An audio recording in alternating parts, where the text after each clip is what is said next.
Wabarakatuh. Saya Yona Felda dari kelompok 3. Di sini kami akan menjelaskan tentang bab 9, yaitu mencapai keunggulan operasional dan kedekatan dengan pelanggan. Garis-garis besar yang akan kami bahas pada materi kali ini yaitu sistem perusahaan, sistem manajemen rantai pasokan, sistem manajemen hubungan pelanggan, dan aplikasi perusahaan.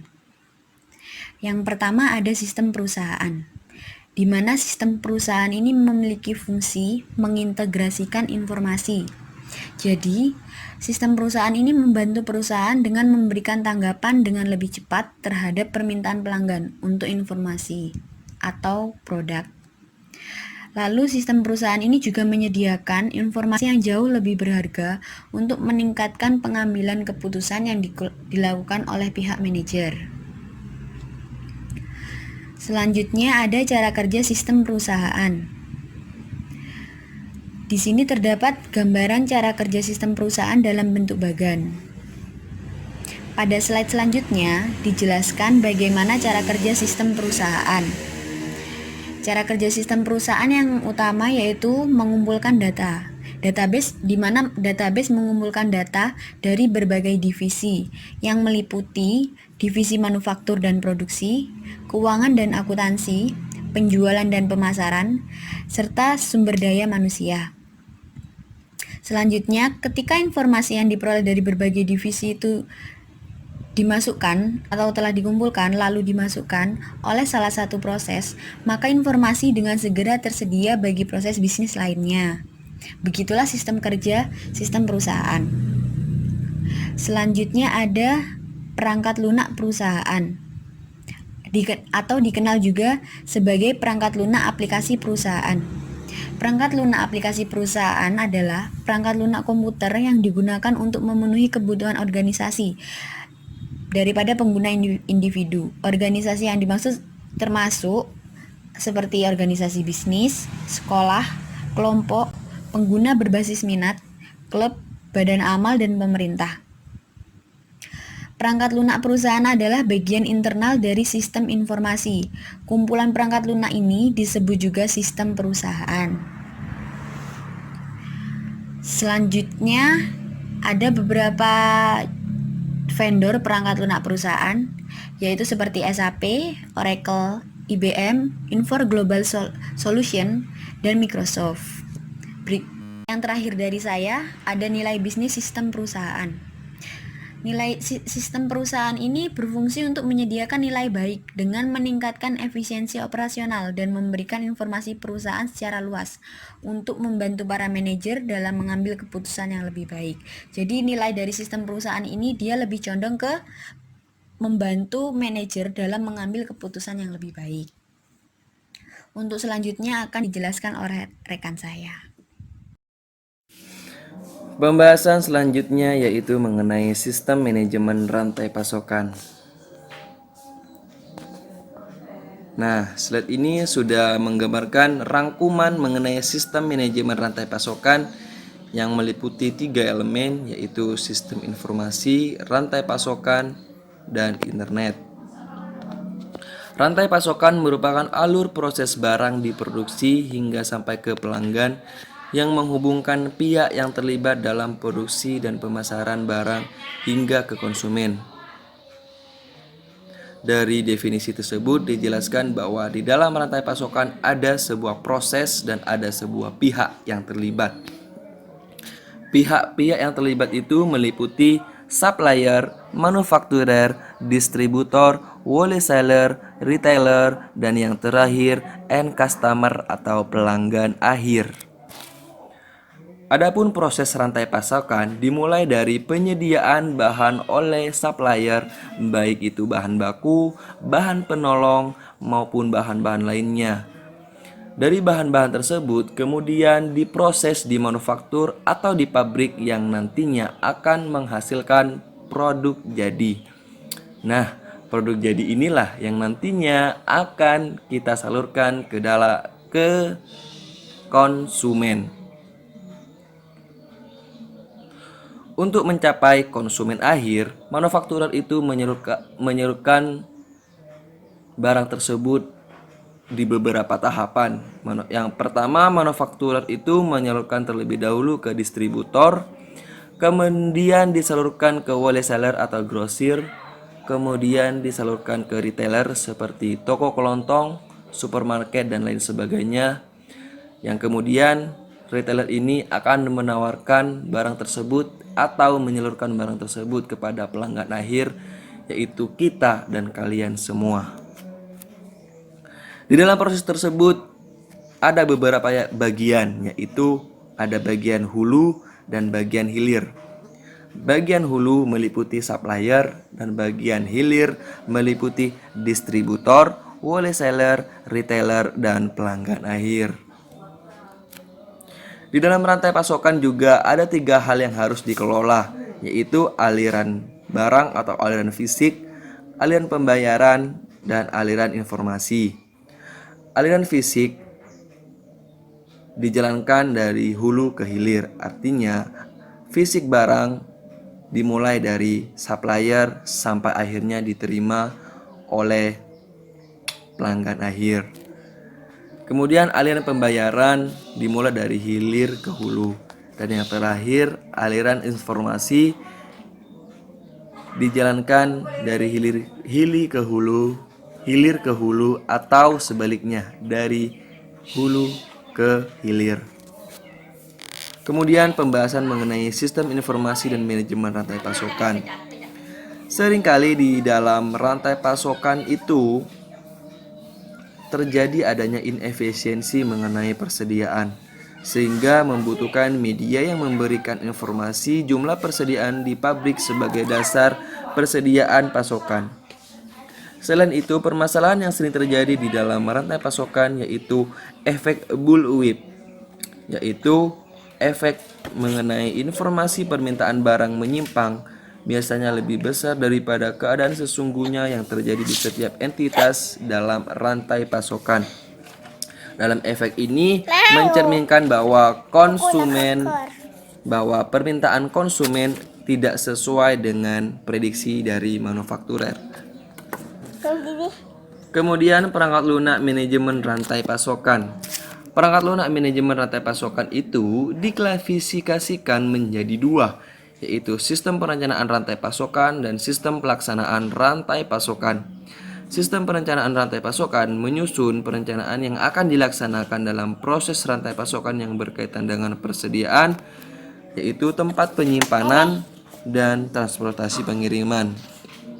Sementara sistem pelaksanaan rantai pasokan merupakan pengecekan kondisi barang yang dikirimkan kepada pelanggan terkait ketetapan tempat tujuan pengiriman. Biasanya perangkat lunak yang digunakan dalam sistem ini adalah WMS atau Warehouse Management System. Nah, di sini saya akan menjelaskan mengenai rantai pasokan global dan internet. Nah, di subbab ini saya akan menjelaskan mengenai 2 submaterial. Yang pertama itu ada permasalahan rantai pasokan global, dan yang kedua itu adalah push-based model supply chains versus pull-based model supply chains. Nah, di sini kita dapat melihat bahwa permasalahan yang ada di rantai pasokan global itu adalah adanya jarak geografis yang sangat jauh dan juga perbedaan rentang waktu yang sangat besar sekali antara entitas-entitas yang terhubung di dalam rantai pasokan ini.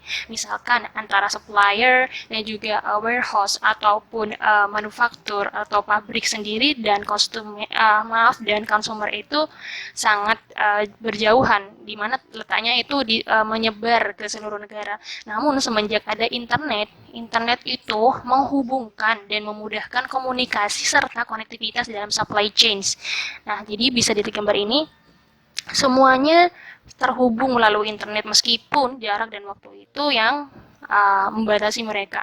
Jadi supply chains atau rantai pasokan global yang dihasilkan itu akan efektif atau efisien dalam artian tidak terlalu panjang, tidak terlalu rumit, hanya karena adanya hubungan internet ini dapat dimudahkan gitu. Terus yang kedua itu ada push-based model dan juga pull-based model, di mana di sini push-based model dapat kita lihat bahwa push-based model ini perusahaan melakukan produksi berdasarkan estimasi pesanan sehingga ada kemungkinan tidak sesuai permintaan pasar. Nah, ini kita dapat lihat nih di gambar ini, yaitu research development. Jadi secara garis besar itu push-based model itu Permintaan itu berasal dari apa ya? Permintaan itu didorong ke pasar gitu dari pabrik sendiri itu didorong pasar. Nah, dari research, production, dan juga marketing. Jadi, apakah sesuai dengan kebutuhan? Belum tentu, karena perusahaan melakukan estimasi. Lain halnya dengan pool based model di mana di sini perusahaan akan melakukan produksi ketika ada permintaan, ketika ada informasi dari pasar, sehingga research atau development di pabrik itu akan melakukan produksi permintaan barang sesuai dengan apa yang diminta oleh konsumen atau sesuai dengan informasi pasar yang didapat gitu. Nah, next ini juga ada diagram balir kayak yang barusan sama. Jadi intinya itu manufaktur dari distributor sampai customer ini di apa ya permintaannya itu produksi barang itu dilakukan berdasarkan forecast atau apa ya kayak estimasi gitu. Peramalan. Nah, sedangkan pool based model ini dari customer nih. Jadi customer yang minta, kalau misalnya ada permintaan langsung dialihkan ke retailer dan manufaktur baru akan memproduksi. Nah, ini kelemahan-kelemahan dari push mohon maaf, ini adalah perbedaan dari push versus pull di mana di sini perusahaan itu kalau di push itu make all we can just in case. Jadi just in case. Jadi mereka itu jaga-jaga. Jadi tidak uh, apa ya memproduksi barang itu tidak sesuai dengan permintaannya. Jadi inilah yang menyebabkan push itu tidak efektif ya. Jadi misalkan nih production approximation atau berdasarkan forecast. Jadi bisa saja permintaan di pasar itu berjumlah 5 tapi per pabrik malah menawarkan lebih dari itu. Nah, itu kan over. Jadi akan apa ya menyebabkan biaya produksi itu akan membengkak gitu. Nah, sedangkan kalau pool, kita lihat bahwa makes what needed when we need it. Jadi perusahaan itu akan membuat atau memproduksi barang sesuai dengan permintaan yang ada. Misalkan permintaan nggak ada, ya tidak akan buat gitu. Jadi lebih efektif yang pool. Juga pool itu uh, dipengaruhi didukung oleh adanya internet. Jadi perusahaan maupun supplier dan juga entitas-entitas yang terkait di dalam supply chain ini mendapatkan informasi dari pasar itu dalam internet. Gitu internet ya sebagai networking lah ya antar entitas ini. Nah, yang terakhir itu ada nilai bisnis supply chain management nih, teman-teman. Yang pertama itu nilai bisnisnya itu menyesuaikan demand dan supply ya. Jadi itu menyesuaikan permintaan serta penawaran. Jadi pabrik dan juga pasar itu saling terhubung nih. Karena jadi faktor-faktor pendukung atau elemen yang ada di supply chain management ini membantu perusahaan menyesuaikan demand dan juga supply-nya. Nah, yang kedua itu ada mengefisiensikan supply chain hulu dan hilir. Nah, jadi dengan adanya supply chain management ini, perusahaan dapat memanage nih supply chain yang lebih efektif kayak apa. Nah, kalau misalkan supply chain itu tidak di-manage oleh perusahaan, maka bisa saja supply chain itu yang dihasilkan tidak efektif atau terlalu rumit maupun memanjang yang akan berdampak bagi kegiatan operasional perusahaan bahkan bagi entitas-entitas yang terkait. Nah, yang ketiga itu ada supply chain management itu dapat menurunkan biaya rantai pasokan. Rantai pasokan mengapa menurun? Karena ketika supply chain itu lebih efisien, semakin efisien supply chain yang dirancang, yang dimanage oleh perusahaan itu, maka biaya rantai pasokan itu akan semakin kecil. Dan ini akan otomatis meningkatkan profitabilitas perusahaan sendiri ketika biaya rantai pasokan yang dibutuhkan itu menurun. Nah, yang terakhir itu ada meningkatkan ketepatan dalam produksi produk di waktu yang tepat sesuai permintaan. Nah, ini sesuai dengan pool based management tadi, teman-teman. Jadi, dengan bantuan adanya internet dan lain sebagainya, elemen-elemen yang terinclude di dalam supply chain management ini akan meningkatkan ketepatan dalam memproduksi produk di waktu yang tepat sesuai dengan permintaan yang tepat. Jadi, seperti itu. Oke, untuk selanjutnya akan dilanjutkan oleh teman saya yang akan menjelaskan. Silahkan. Selanjutnya yaitu kita akan membahas tentang sistem manajemen hubungan pelanggan. Apa yang dimaksud dengan manajemen hubungan pelanggan? Sistem manajemen hubungan pelanggan atau Customer Relationship Management (CRM) digunakan untuk mengambil dan mengintegrasikan data pelanggan dari seluruh organisasi, mengonsolidasikan, menganalisis, lalu mendistribusikan hasilnya kepada berbagai sistem dan titik sentuh pelanggan di seluruh perusahaan. Sistem CRM yang dirancang dengan baik menyediakan satu pandangan dari sisi perusahaan terhadap pelanggan yang berguna untuk meningkatkan penjualan dan layanan pelanggan. Selanjutnya yaitu perangkat lunak manajemen hubungan pelanggan. Perangkat lunak manajemen hubungan pelanggan ada 3. Yang pertama, Salesforce Automation atau SFA. Dalam sistem CRM, SFA menyediakan membantu staf penjualan dalam meningkatkan produktivitas mereka dengan menitikberatkan usaha penjualan pada pelanggan yang paling menguntungkan, yaitu yang merupakan kandidat terbaik untuk melakukan penjualan dan memberikan layanan. Perangkat lunak tersebut dapat mengumpulkan informasi tentang pembelian seseorang pelanggan tertentu di masa lalu untuk membantu penjualan, membantu rekomendasi yang bersifat pribadi. Yang kedua yaitu layanan pelanggan. Layanan pelanggan pada sistem CRM menyediakan informasi dan alat untuk meningkatkan efisiensi para staf di pusat panggilan, pusat bantuan, dan pusat dukungan pelanggan. Modul ini juga mempunyai kemampuan untuk mengarahkan dan mengelola permintaan layanan pelanggan. Sistem CRM juga memiliki kemampuan layanan mandiri berbasis web untuk memberikan dukungan informasi personal kepada pelanggan. Yang ketiga yaitu pemasaran. Sistem CRM mendukung kampanye pemasaran langsung dengan menyediakan kemampuan untuk mendapatkan prospek dan data pelanggan, untuk menyediakan informasi tentang produk dan layanan, untuk kualifikasi yang mengarahkan pada pemasaran yang ditargetkan, dan untuk menjadwalkan serta menelusuri surat atau surat pemasaran langsung.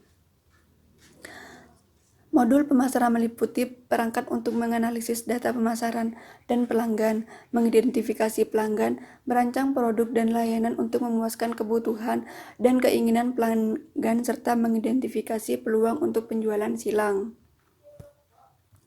Selanjutnya yaitu CRM operasi dan CRM analitis. CRM operasi meliputi aplikasi-aplikasi yang berhubungan dengan pelanggan seperti perangkat untuk SFA, pusat panggilan dan dukungan layanan pelanggan, serta otomatisasi pemasaran. Yang kedua yaitu CRM analitis, meliputi aplikasi-aplikasi menganalisis data pelanggan yang dihasilkan oleh aplikasi CRM operasional untuk menyediakan informasi dalam rangka meningkatkan kinerja bisnis. Output CRM analitis lainnya adalah nilai hidup pelanggan yang didasarkan pada hubungan antara pendapatan yang didasarkan oleh pelanggan tertentu, biaya yang dikeluarkan dan mendapatkan dan melayani pelanggan tersebut, dan perkiraan masa hubungan antara pelanggan dan perusahaan. Selanjutnya yaitu nilai bisnis.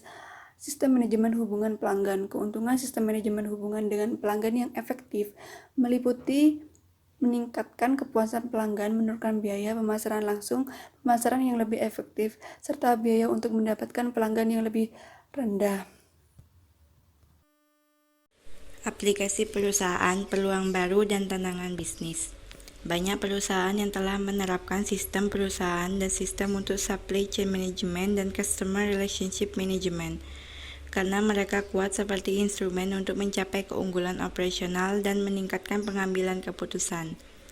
Namun karena sistem tersebut sangat ampuh dalam mengubah cara organisasi bekerja, mereka menantang untuk mengimplementasikan sistem ini.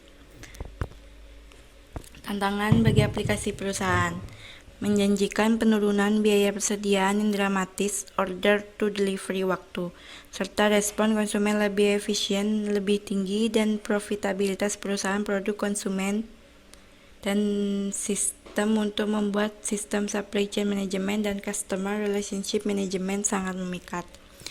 Untuk mendapatkan nilai tersebut, perusahaan harus memahami dengan jelas bagaimana bisnis itu harus berubah untuk menggunakan sistem ini secara efektif. Aplikasi perusahaan melibatkan bagian-bagian perangkat lunak yang kompleks, yang sangat mahal untuk dibeli dan diimplementasikan. Mungkin dibutuhkan waktu beberapa tahun bagi perusahaan Fortune 500 untuk menyelesaikan implementasi sistem perusahaan berskala besar atau sistem bagi SCM atau CRM. Aplikasi perusahaan tidak hanya memerlukan perubahan teknologi yang mendalam, tetapi juga perubahan mendasar dalam cara bisnis beroperasi. Aplikasi perusahaan juga memperkenalkan biaya switching. Begitu perusahaan menerapkan aplikasi perusahaan dari satu vendor tunggal, seperti SAP, Oracle, atau lainnya, sangat mahal untuk mengganti vendor yang lain, dan perusahaan menjadi tergantung pada para vendor untuk meningkatkan produk dananya. Pertahanan instalasi aplikasi perusahaan didasarkan pada definisi keseluruhan organisasi. Perusahaan harus memahami dengan tepat bagaimana bisnis itu menggunakan datanya dan bagaimana data akan diatur dalam manajemen hubungan pelanggan, manajemen rantai pasokan, atau sistem perusahaan.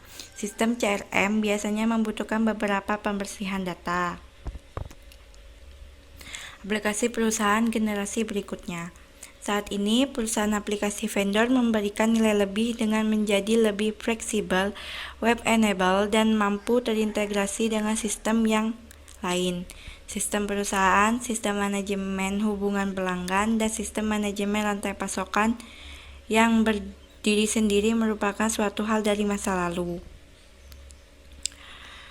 Aplikasi enterprise generasi SAP didasarkan pada arsitektur berorientasi perusahaan.